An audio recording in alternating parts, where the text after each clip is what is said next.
Hey everyone, what's going on? During this video, I'm going to talk about Bacopa, specifically the cons. A lot of people have reported that they experience a lack of drive, just overall motivation upon taking this, not immediately, but after a few weeks. And just want to talk about that, the pros and cons, my experiences. This is a product Bacopa Monnieri from Nootropics Depot, and this is sealed. This is from Smart Powders. It's been my experience that the brand or a different type of Bacopa hasn't really mattered much from my experience. And now the question of should you take Bacopa is really just on a case-by-case basis. I would say if you're somebody who's studying and you have exams, it's a really useful supplement, nootropic, because it's just so powerful for your memory. I can't think of anything which improves your memory as well as Bacopa does. Learning retention, short-term memory, long-term memory, just your ability to recall things, it's very, very powerful.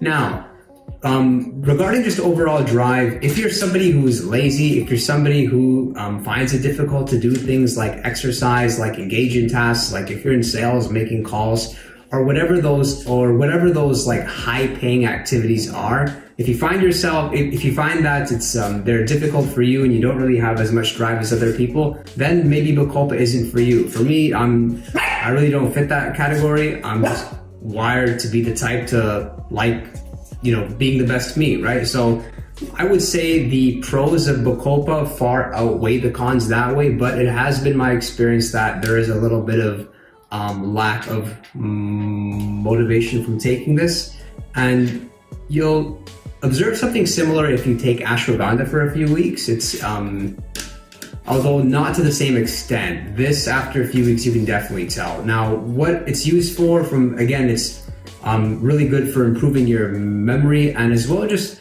help you to build your stress resilience. So stress resilience, that's your capacity to withstand stress. I noticed that this is just great in that context, and just to fight overall fatigue. Like after a few hours of doing like a really cognitively demanding exercise, and you just feel a bit tired and you want to be a sharper you take some Bacopa, and it can be even a little bit stimulating, different than other like nootropics and adaptogens. And what's great about this stuff, other than that, there's next to no side effects. This is like a herb, very, very safe to take. You can cycle off of it, and the powder tastes really bad. I'll just give you an idea. I don't know if you can see this, but kind of like let me show you.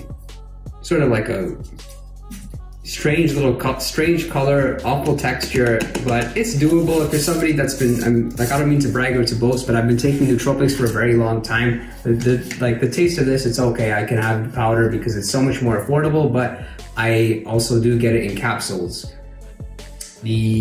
Can't really compare it taste-wise to anything. Maybe rhodiola. It's ashwagandha isn't as bad as this, but it's not as bad as like pramiracetam. With pramiracetam, what's so awful about it is that taste just stays in your mouth for so long until you have like juice. I mean, you can wash your mouth as much as you want, but the taste of pramiracetam is so awful. Wow.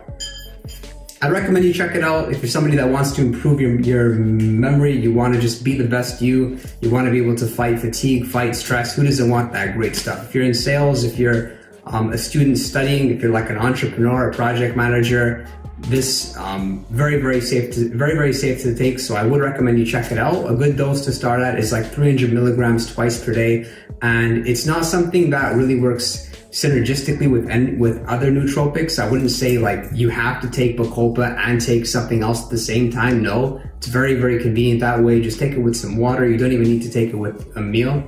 And hope you guys found that helpful. I'll see you next time.